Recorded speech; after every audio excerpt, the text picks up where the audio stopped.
خداوند کے زندہ اور پاک کلام میں سے آستر کی کتاب اس کا چوتھا باب۔ مسیح خداوند میں میرے تمام بہنوں اور بھائیوں آپ سب کی سلامتی ہو۔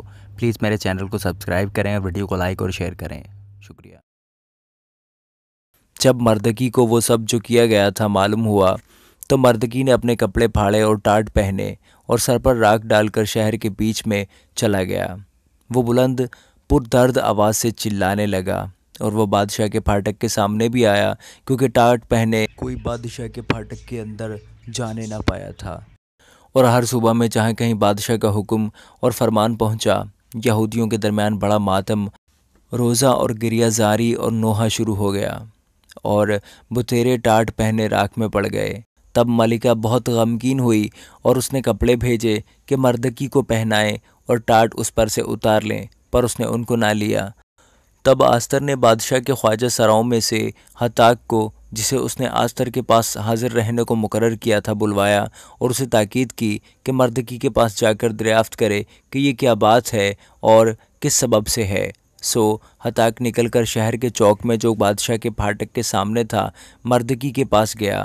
تب مردکی نے اپنی پوری سرگزشت اور روپے کی وہ ٹھیک رقم اسے بتائی جسے حامان نے یہودیوں کو ہلاک کرنے کے لیے لیا، بادشاہ کے خزانوں میں داخل کرنے کا وعدہ کیا تھا، اور اس فرمان کی تحریر کی ایک نقل بھی جو ان کو ہلاک کرنے کے لیے سوسن میں دی گئی تھی اسے دی، تاکہ اسے آستر کو دکھائے اور بتائے اور اسے تاکید کرے کہ بادشاہ کے حضور جا کر اس سے منت کرے اور اس کے حضور اپنی قوم کے لیے درخواست کرے۔ چنانچہ ہتاک نے آ کر آستر کو مردکی کی ساری باتیں کہہ سنائیں۔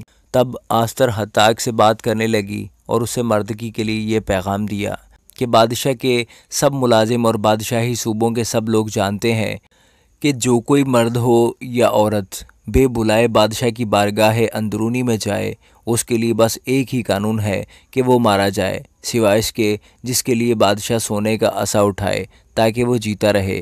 لیکن 30 دن ہوئے کہ میں بادشاہ کے حضور نہیں بلائی گئی۔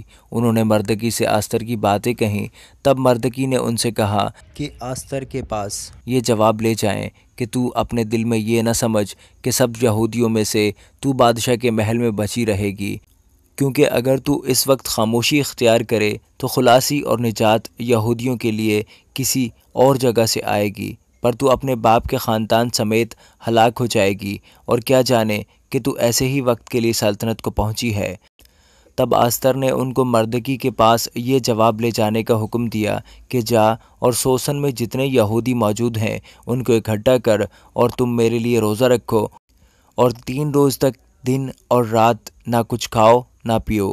میں بھی اور میری سہیلیاں اسی طرح سے روزہ رکھیں گی، اور ایسے ہی میں بادشاہ کے حضور جاؤں گی جو آئین کے خلاف ہے، اور اگر میں ہلاک ہوئی تو ہلاک ہوئی۔ چنانچہ مردکی روانہ ہوا اور آستر کے حکم کے مطابق سب کچھ کیا۔ آمین۔